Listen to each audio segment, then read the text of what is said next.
ये गुत्थी तो सूरज ही नहीं रही है। समझ में नहीं आ रहा है आखिर ये हुआ कैसे। जैसा कि तू कह रहे तेरे समझ में नहीं आ रहा कि दोनों की मौत हुई कैसे? अरे नहीं, ये समझ में आ गया कि इनकी मौत कैसे हुई है। ये जो कांच के टुकड़े हैं ना, इनमें जहर है, इसकी वजह से इनकी मौत हुई है। कांच के टुकड़े जहरीले थे? हाँ, वो जो कांच का शोपीस बना था ना, तो शोपीस बनाते वक्त जब कांच को पिघलाया गया तब खूनी ने उसमें जहर मिला दिया। जब कांच ठंडा हो गया तो जहर पूरे के पूरे कांच में फैल गया। कोई सोच भी नहीं सकता था बॉस। और सर, जब हमने इन कांच के टुकड़ों को टेस्ट किया तो पता चला कि इसमें एक ऐसा जहर मिला हुआ था जो कोई भी अपने घर पे बना सकता है। सर आप तो बोल रहे थे कि ये गुत्थी सुलझी नहीं है, मगर आपने तो पूरा केस ही सॉल्व कर दिया है। नहीं नहीं नहीं पंकज, ये केस सॉल्व नहीं हुआ है। सिर्फ ये पता लगा है कि कांच के टुकड़े जहरीले थे। बस ये केस जितना सिंपल दिख रहा है उतना सिंपल है नहीं। लेकिन सर इसमें इतना कंफ्यूजन क्या है? कांच ब्लास्ट हुआ और उसके टुकड़े इन दोनों को लगे, जहरीले कांच के टुकड़े, जहर खून में मिला और इन दोनों की मौत हो गई, राइट? करेक्ट। लेकिन तुमने बीच में क्या कहा? कांच ब्लास्ट हुआ। अब सवाल यह है कि कांच ब्लास्ट कैसे हुआ? जब इसमें कोई विस्फोटक नहीं है, किसी किस्म का कोई केमिकल नहीं मिला है, तो ये ब्लास्ट हुआ कैसे? फोरेंसिक सर्जन कौन है? मैं हूँ। तो फिर तुम बताओगे ना। फॉरेंसिक एक्सपर्ट हूँ, जादूगर नहीं हूँ। अच्छा, समझ में नहीं आ रहा तो जादूगर नहीं हूँ। सर सर सर, इन जहरीले टुकड़ों के अलावा हमें एक और चीज मिली है। क्या? ये कार्ड जो इस गिफ्ट के पास था, ये कार्ड का पेपर वैसे तो मोटा दिख रहा है, लेकिन एक्चुअल में ये दो पेपर को यूं चिपका कर बनाया गया है। और ये देखिए इसमें क्या लिखा है। सजाए मौत। मतलब खूनी ने सिर्फ कत्ल ही नहीं की, कत्ल के साथ साथ एक मैसेज भी भेजा, सजाए मौत। जो हुआ उसका बहुत दुख है हमें, पर ऐसे समय में भी हमें आपसे कुछ सवाल करने पड़ेंगे। जी मैं समझ सकती हूँ। आपको किसी पर शक है?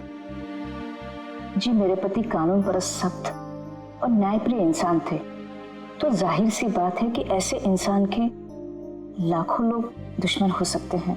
वो अपराधी जिनको इन्होंने सजा दी थी, वो वकील जो इनकी सख्ती से बहुत परेशान थे और इनके फैसले से नाखुश भी। आए दिन उन्हें धमकियां भरे फोन आते थे और लेटर्स भी, पर इन सब के बावजूद भी वो अपने आप पर गर्व महसूस करते थे। उन्हें लगता था कि उनके ईमानदारी का ये इनाम था। आई एम सॉरी, इससे आगे मैं और कुछ आपको बता नहीं पाऊंगी, पर हाँ, आनंद आपको सब कुछ बता देगा। आनंद? आनंद कौन है? आनंद इनका पर्सनल असिस्टेंट है। कहाँ मिलेंगे मिस्टर आनंद? वो मेरे पति के चेंबर में ही ऊपर बैठकर काम कर रहे हैं। आप चाहे तो उन्हें मिल सकते हैं। मिस्टर आनंद, जस्टिस राय पे बहुत सारे हमले हुए थे, बहुत लोग दुश्मन थे उनके। क्या जानते हैं इनके बारे में आप? सर, उनको धमकी देने वाले लोगों की कमी नहीं थी। अच्छा, ऐसे कितने लोग थे जिन्होंने जान से मारने की धमकी दी थी? अनगिनत। उनकी धमकियों को ट्रॉफी के जैसे संभाल कर रखते थे। एक मिनट सर।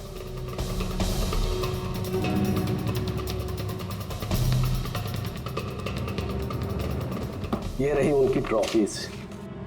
ये सचमुच ज्यादा है। लोग उन्हें बहुत सख्त समझते थे, लेकिन सच पूछो तो सर बड़े ईमानदार और न्यायप्रिय थे।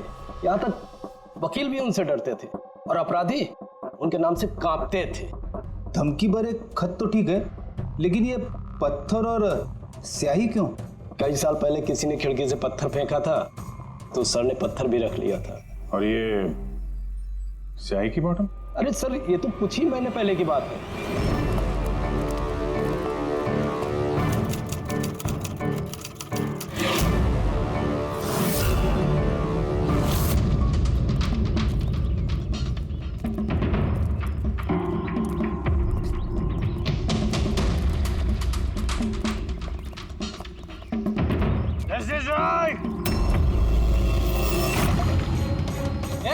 क्या कर रहे हो? तुम्हारी इसी स्याही ने मेरी जिंदगी बर्बाद की थी, याद है ना? अभी चाहकर भी भूल नहीं पाओगे मुझे, नहीं भूल पाओगे तुम। रखो। आनंद जाके बॉटल लाओ। Yes sir.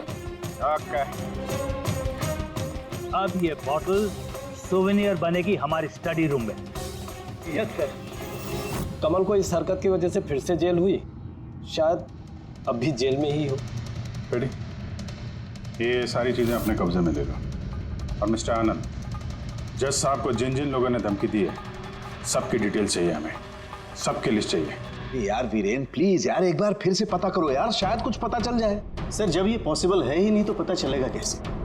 देखिए आप सिर्फ मुझे कांच के टुकड़े दिखा रहे हैं, ना इसमें बारूद है, ना केमिकल है, ना कोई मेटल, और कोई विस्फोटक पदार्थ भी तो नहीं है इसमें कि हमें पता चल सके कि ये ब्लास्ट की वजह क्या है। अरे यार वीरेन, वहां पर जो कुछ था वही दूंगा ना, वहां पर सिर्फ कांच के टुकड़े थे और कुछ नहीं था। तो सर ये बॉम्ब ब्लास्ट है ही नहीं, क्योंकि दुनिया में ऐसा कोई भी बॉम्ब नहीं बना है जो सिर्फ कांच के टुकड़ों से बना हो। कांच में विस्फोटक गुण होते ही नहीं है सर, ट्राई टू अंडरस्टैंड। मुझे मालूम है कांच में विस्फोटक गुण नहीं होते, लेकिन वहां पर ब्लास्ट हुआ है, ब्लास्ट में सिर्फ कांच के टुकड़े मिले और कुछ मिला ही नहीं है यार। तो सर आई विश कि आप ये केस जल्द से जल्द सॉल्व कर लें, ताकि हमें भी तो पता चले कि ये ब्लास्ट हुआ कैसे। सर आप लोग कांच के गुणों के बारे में बात कर रहे हैं ना? मैं ऐसी किसी को जानती हूँ जो हमारी हेल्प कर सकती है। ग्रेट। सर उसको हर तरह के कांच के बारे में पता है। आई थिंक हमें एक बार उससे मिल लेना चाहिए। मिलते हैं तारिका, तुम जिससे कहोगे उससे मिलते हैं, बस मुझे सिर्फ ये पता करना है कि आखिर ये ब्लास्ट हुआ कैसे।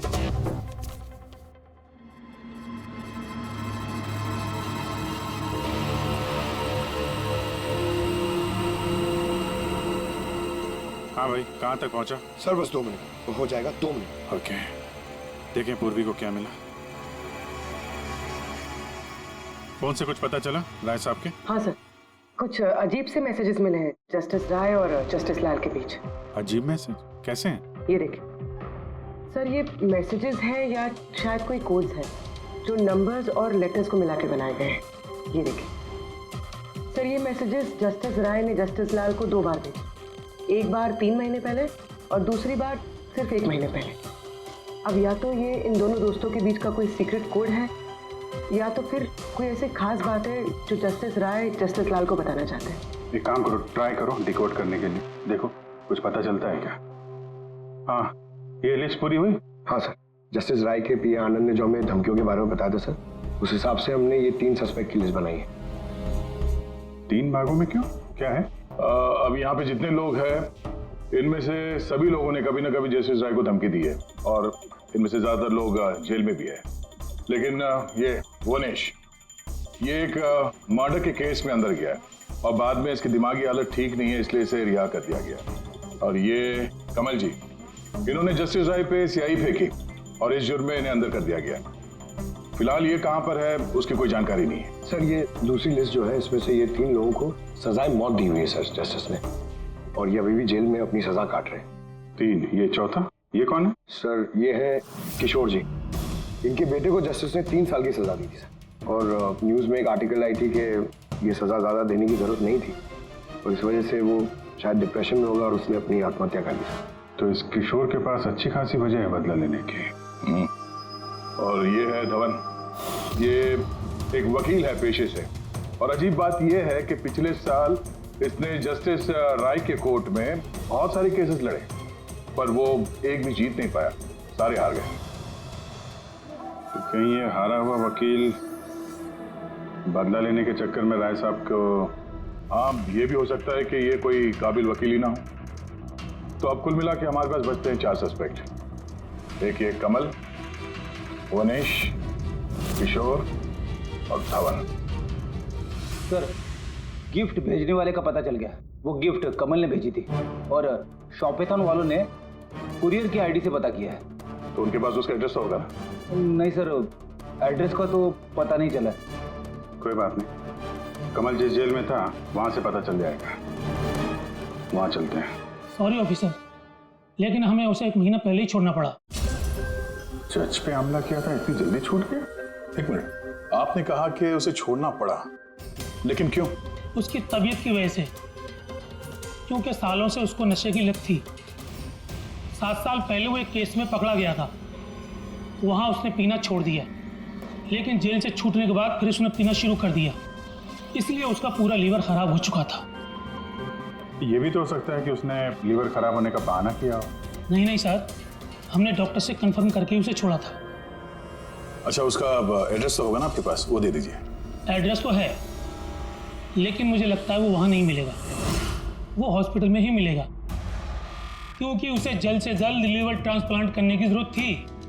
लेकिन जहाँ तक मुझे पता है कि शराब के आदी लोगों को लीवर ट्रांसप्लांट की इजाज़त नहीं मिलती है। मिलती है, अगर शराबी कम से कम 6 महीने तक शराब ना पिए तो, और यहाँ जेल में तो मिलने से रही, इस बिना पे हमने उसको permission they the. Okay sir, thank you. अगर ऐसा है तो अपनी जान बचाने के लिए उसने कहीं ना कहीं किसी हॉस्पिटल में रजिस्ट्रेशन तो करवाया ही होगा। एग्जैक्टली। और ये कोई छोटा मोटा इलाज तो है नहीं जो कहीं भी हो जाए। शहर में गिने चुने हॉस्पिटल हैं जहाँ पे ट्रांसप्लांट हो सकता है। वहीं ढूंढते हैं इस कमल को।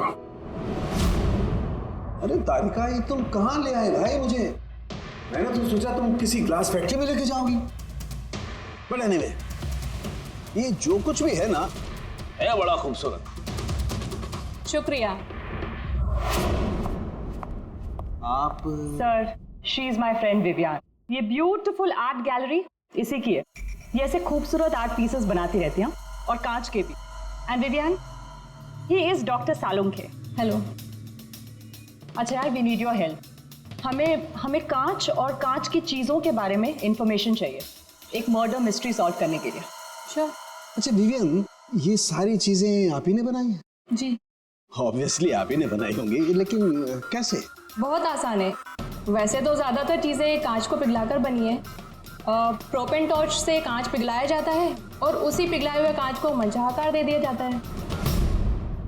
अच्छा हाँ, ये एक एक्सरे इमेज है कांच के शोपीस का, लेकिन सरप्राइजिंग बात यह है कि ये पूरा ब्लास्ट हो गया।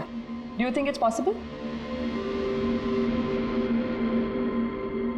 इसका आकार तो बूंद जैसा है, लेकिन समझ में नहीं आ रहा कि ये है क्या। विवियन, एक बार जरा फिर से देखो गौर से। शायद कुछ ऐसी चीज हो जो तुमने अभी तक देखी नहीं। एक मिनट, इसकी नोक देख रहे हैं आप लोग? ये जानबूझकर बनाई हुई तो नहीं लगती। I mean, जिसने भी इसे बनाया है उसने कांच को पिघलाकर बहुत जल्दी उसे ठंडा कर दिया है, बिल्कुल तुरंत, जिससे कि ये कांच का आकार न केवल बूंद के जैसा रह गया है, बल्कि इसकी नोक पतली, लंबी और नाजुक हो गई है। Thank you so much for your help. कांच को पिघला करके ठंडा कर दिया गया, तुरंत तुरंत, जैसे वो बूंद बनी। My God. तारिका, हमें लैब में चलना है तुरंत, फौरन। और हाँ, वो विवियन, हमें आपकी वो प्रोपेन टॉर्च चाहिएगी प्लीज। किशोर, धवन, भुवनेश, अब तीनों को जस्टिस राय के खून के सिलसिले में यहां बुलाया गया है। मर गया? बड़ा भगवान बनता था, लोगों के जिंदगियों का फैसला करता था। चलो अच्छा है, अब मर गया। सर, इसे देख के तो लगता है कि ये दिमागी हालत से ठीक नहीं है। हो सकता है नाटक कर रहा हूं। असाइलम की अटेंडेंस स्लिप है इसकी।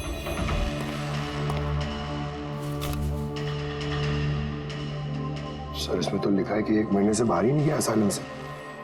ये रिपोर्ट खुद डॉक्टर ने बनाई, ये देखिए। ठीक है, ले जाओ इसे। चलो चलो उठो।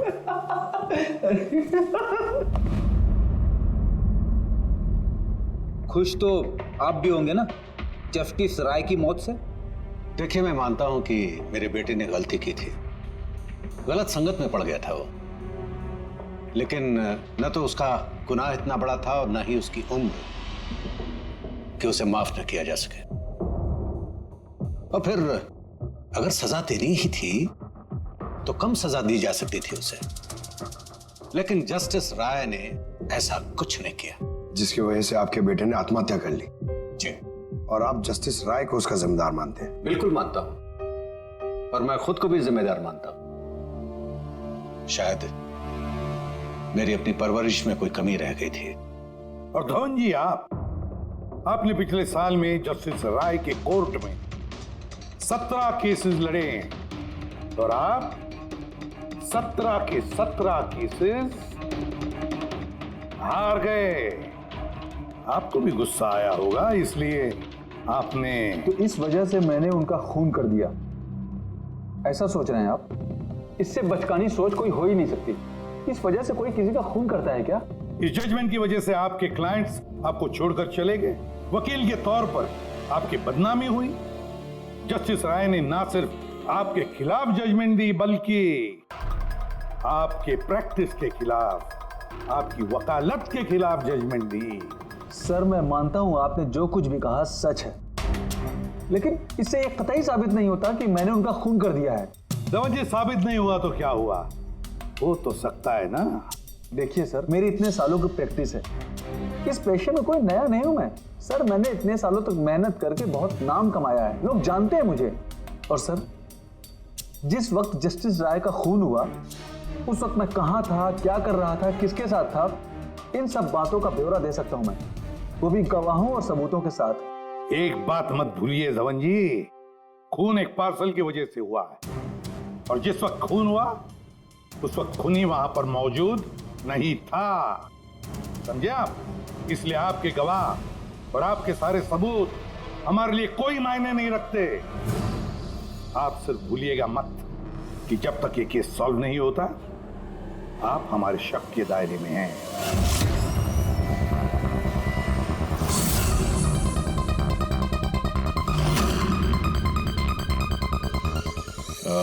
डॉक्टर पुनीत?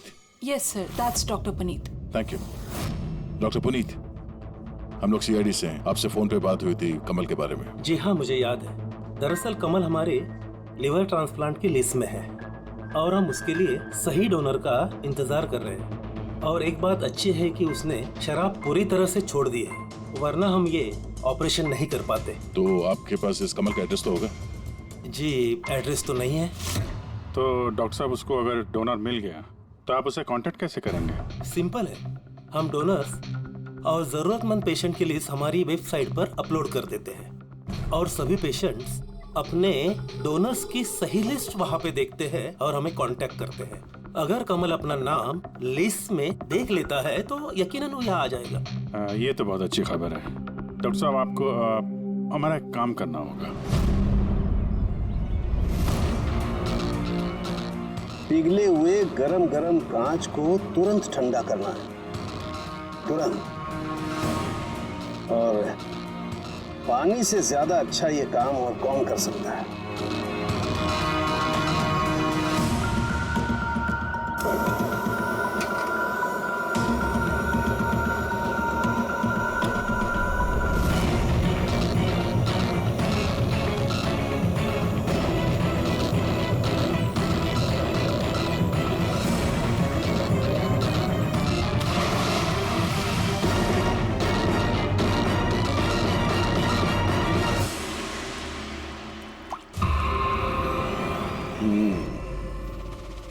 तो ऐसे बनी ये कांच की बूंद।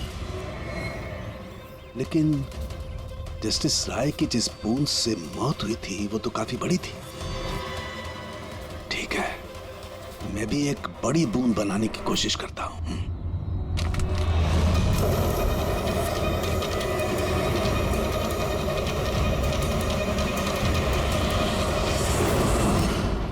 ये कोड्स आखिर है क्या?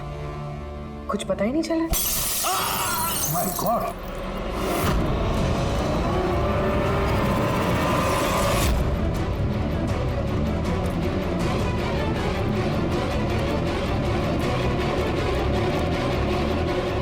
अरे सर, सालों के साहब, क्या हुआ? सर क्या हुआ सर? सर ये सब हुआ कैसे? कहीं आप बॉम्ब तो नहीं बना रहे थे? हाँ, क्या? बॉस, वो जस्टिस राय को और जस्टिस लाल को जिस तरह के बॉम्ब से मारा गया ना, मैंने पता कर लिया बॉम्ब किस तरह से बनाया गया। बहुत आसान है। वो कैसे सर? अरे यार, सब कुछ यही पूछोगे, थोड़ी मरम पट्टी तो करने दो यार।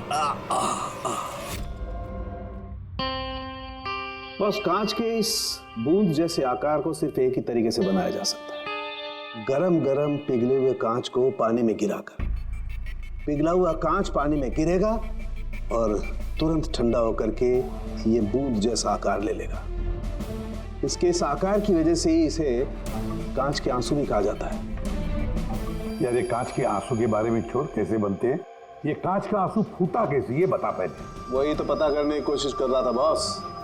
मैंने इस कांच के आंसू मतलब इस बूंद के अगले सिरे को बहुत मोड़ने की कोशिश की, लेकिन कुछ नहीं हुआ। उसके बाद मुझे याद आया पार्सल के साथ मैसेज भी आया था और उस मैसेज में लिखा हुआ था प्रेस द टेल। मैंने ये इसकी दुम, इसकी पूंछ को दबाया, बम। आपको मालूम ही है सर, ये पूंछ दबाई और टूट गया, ये कुछ समझ में नहीं आया। मैं समझा। दरअसल ये सब कुछ होता है कांच के अणुओं में भीषण भौतिक तनाव की वजह से। जैसे ही कांच, गरम कांच, पिघला हुआ कांच एकदम ठंडा होता है, इसके अणुओं में बहुत जबरदस्त भौतिक तनाव हो जाता है और फिर इसकी पूंछ को जब तोड़ा गया तो जबरदस्त भौतिक तनाव की वजह से इसके अणु एकदम बिखर गए और बूम, ब्लास्ट। ये सब कुछ कोई आम आदमी जान ही नहीं सकता। इसे जानने के लिए भौतिक विज्ञान की अच्छी खासी जानकारी होना बहुत जरूरी है। यानी कातिल कोई ऐसा है जो ये सब अच्छी तरह से जानता है। डॉक्टर पुनीत अपनी केबिन में है? हाँ सर है। Thank you. डॉक्टर साहब मेरे लिए डोनर मिल गया? हाँ, कब है मेरा ऑपरेशन, कब कर सकते हैं? वो अभी हम आपका ऑपरेशन नहीं कर सकते क्योंकि आपके लिए सही डोनर नहीं मिला है। ऐसे कैसे हो सकता है डॉक्टर? मेरा नाम लिस्ट में सबसे पहले था।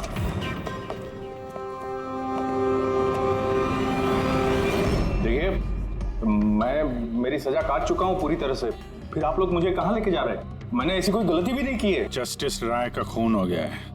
क्यों किया खून? जस्टिस राय का खून? लेकिन मैंने कुछ नहीं किया। आपने शॉपटाउन वेबसाइट से जस्टिस राय के लिए उनके जन्मदिन पे तोहफा भेजा था ना? नहीं तो मैंने कोई तोहफा नहीं भेजा था। तुमने कुछ नहीं किया तो फिर तुम अंडरग्राउंड क्यों थे? देखिए, मैं अंडरग्राउंड नहीं हुआ था। सचमुच मेरी तबीयत खराब रहती है, इसलिए शहर से बाहर हेल्थ स्पा ज्वाइन कर लिया है मैंने। जेल से छूटने के बाद मैं वही रहता हूँ। और वो पार्सल, कांच का अजीब सा शोपीस जो आपने जस्टिस राय को भेजा था शॉपथॉन वेबसाइट से, जिसपे आपका कॉन्टैक्ट डिटेल्स भी था? हाँ, मैंने शॉपथॉन वेबसाइट से शॉपिंग जरूर की है और पार्सल भी भेजा है, लेकिन जस्टिस राय को नहीं भेजा मैंने मेरी बेटी को भेजा है क्योंकि उसका जन्मदिन था। मेरी वाइफ मुझसे नाराज है, इसलिए मेरी बेटी को मुझसे नहीं मिलने दे रही है, तो मैंने वो शॉपथॉन वेबसाइट से गिफ्ट खरीदा और मेरी बेटी को पार्सल कर दिया। कोई सबूत है इसका तुम्हारे पास? हाँ है ना सर, मैं आपको शॉपथॉन वेबसाइट का मेरा अकाउंट दिखाता हूँ, उस पर आप लोगों को पता चल जाएगा कि मैंने कब और क्या खरीदा है। देखिए। ठीक है।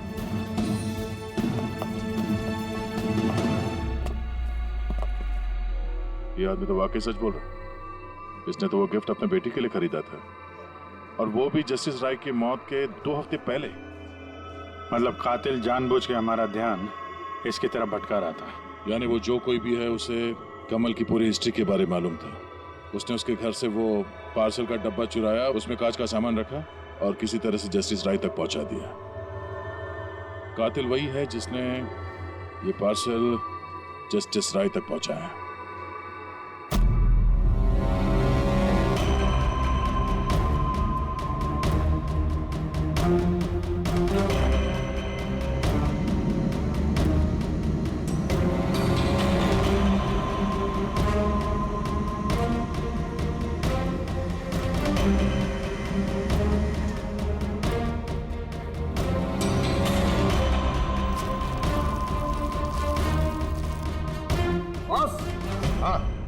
एक मिनट जरा,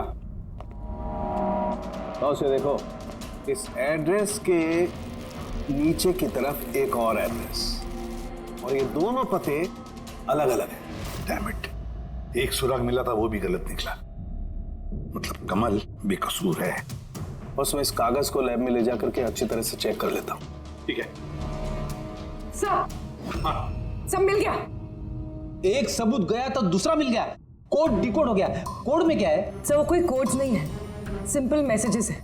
उन दोनों डेट्स पे जब जस्टिस राय ने जस्टिस लाल को मैसेजेस भेजे थे, उन दोनों डेट्स पे 2 बातें कॉमन थी। कौन सी बात? सर पहली बात, उन दोनों डेट्स पे दोनों जजेस में से एक शहर से बाहर था, और दूसरी बात, उन दोनों डेट्स पे संडे था। और जिस दिन कत्ल हुआ है उस दिन भी संडे था। Exactly sir. और मारे जाने से पहले वो दोनों शतरंज खेल रहे थे। यस। जो मैसेजेस जस्टिस राय ने जस्टिस लाल को भेजे हैं वो कोई कोड्स नहीं, शतरंज की चालें थी। वो दोनों चाहे कहीं भी हो अपना शतरंज का खेल जरूर पूरा करते थे। जहां छोड़ा अगली बार वहीं से पकड़ते थे। मतलब दोनों भी जजेस संडे के दिन शतरंज खेलते थे, और ये बात कातिल जानता था, इसीलिए उसने उसी संडे को खुद अपने हाथों जाकर वो पार्सल डिलीवर किया। वो जानता था कि जस्टिस राय वहां होंगे। सर वो ये भी जानता था कि जस्टिस लाल भी वहां पे होंगे। बिल्कुल सही कहा तुमने अभिजीत, बिल्कुल सही कहा। हम तो ये सोचकर चल रहे थे कि कातिल ने जस्टिस राय पर हमला किया, पर उस एक्सप्लोजन में जस्टिस लाल की जान बेवजह चली गई। हालांकि असली बात तो ये है, कातिल चाहता था कि जस्टिस राय के साथ साथ जस्टिस लाल को भी खत्म कर डाले। किशोर, जतिन, भुवनेश, इन तीनों की कुंडली निकालो, देखे तो सही कि इनमें से किसी के पास कोई वजह थी इन दोनों जजेस को मारने की। और फिर धवन, पता लगाओ उसके सारे के सारे केसेस उसने जस्टिस लाल के कोर्ट में लड़े थे, वो क्या है और किसके हैं। सर, हाँ सर, धवन के बारे में पता करके आ रहा हूँ। जस्टिस लाल के कोर्ट में सर वो 100 में से 75 केसेस आ रहा था। सर, हाँ सर, जतिन के जेल रिकॉर्ड्स मिल गए। उसके वकील ने डिप्रेशन के बिना पे जतिन को छोड़ने की अपील की थी, और उसकी अपील ठुकरा दी गई थी। जज कोई और नहीं, जस्टिस लाल ही थे। तो जतिन के पिता किशोर के पास अच्छी खासी वजह है कत्ल करने की, पर इतना पेचीदा प्लान वो बना पाएगा? वही तो सर, किशोर एक स्कूल टीचर है, उसे कैसे पता होगा कि कांच के आंसू से किसी की जान जा सकती है? ये तो इस बात पर निर्भर है कि ये किशोर मास्टर जी स्कूल में कौन सा विषय पढ़ाता है। पता लगाओ ये कौन सा सब्जेक्ट पढ़ाता है स्कूल में। रही बात धवन की, उसके पास एलिबाई है, तो बस इन दोनों के एलिबाई फिर से चेक करो अच्छी तरह से। बच्चों, आज मैं तुम्हें एक नया एक्सपेरिमेंट सिखाऊंगा। जानते हो किसका? कलर्स का एक्सपेरिमेंट। रेडी? ये देखो, दूध है। अब मैं इसमें डिफरेंट कलर्स के एक एक ड्रॉप डालूंगा।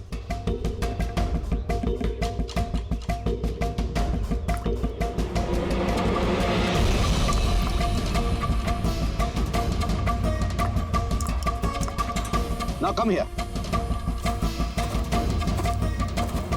देखो बेटा, अब जब मैं ये बर्ड इसके अंदर डालूंगा तो तुम्हें देखने को मिलेगा कि अणु किस तरीके से प्रक्रिया करता है। देखो,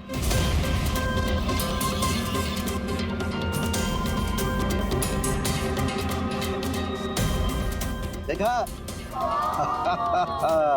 इसे कहते हैं विज्ञान का जादू। कमाल है। नहीं, मैं आपके प्रयोग की बात नहीं कर रहा हूं, आपके बारे में बात कर रहा हूं। आपने कभी बताया नहीं कि आप विज्ञान पढ़ाते हैं? आप लोग यहाँ? मैं तो बस वो प्राथमिक विज्ञान पढ़ाता हूँ। आपने बच्चों को वो कांच के आंसू वाला प्रयोग दिखाया नहीं? कैसे पूछ दबाते ही ब्लास्ट हो जाता है। हाँ? आप क्या बात कर रहे हैं? मुझे नहीं पता। आपको सब पता है। अब जरा इन बच्चों को जाने के लिए कहिए। बच्चों, आज के लिए छुट्टी, बाकी की पढ़ाई कर जाओ तुम लोग। सर को पहचानते हैं आप?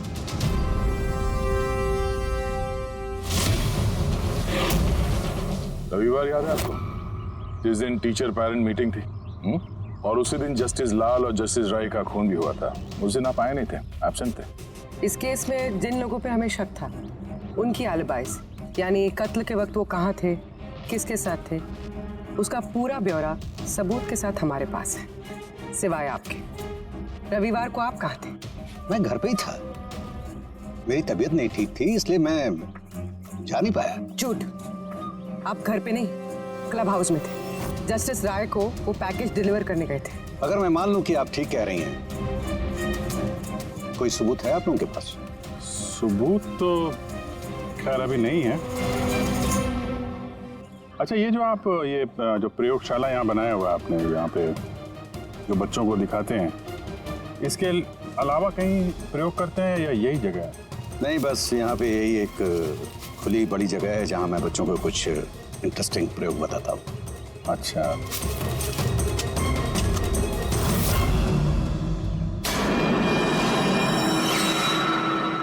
सर। आप अंकल? अरे आप लोग वहां कहाँ जा रहे हैं?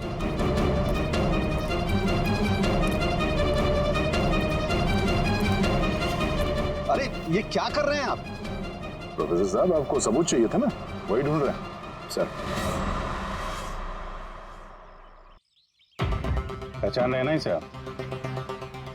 ये तो एक टुकड़ा है, ऐसे बहुत सारे टुकड़े यहाँ मिलेंगे अगर यहाँ पे आसपास खोदा गया तो। ये आपको भी पता है। ये कोई साधारण कांच के टुकड़े नहीं है डॉक्टर साहब। आपने जो एक्सपेरिमेंट्स किए थे और जो प्रयोग सफल नहीं हुए, आपने उन कांच के टुकड़ों को लाकर यहाँ पर दबा दिया, है ना?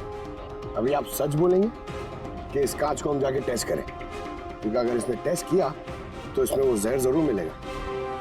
हाँ, मैंने ही उन दोनों को मारा है, क्योंकि उन दोनों ने मिलकर के मेरे बेटे को मारा है। मैंने उसी वक्त ठान लिया था कि इन दोनों से अपने बेटे की मौत का बदला लूंगा मैं।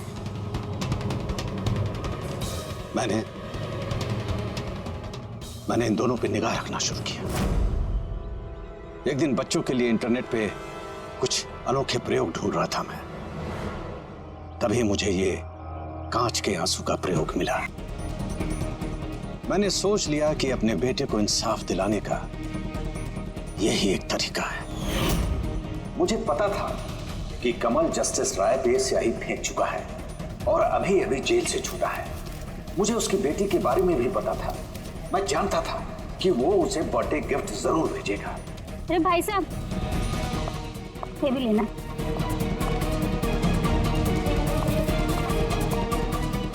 बस उसी गिफ्ट का डब्बा मैंने वहां से उठा लिया और अपने प्लान को अंजाम दिया। मैंने उसे बहुत सावधानी से पैक किया।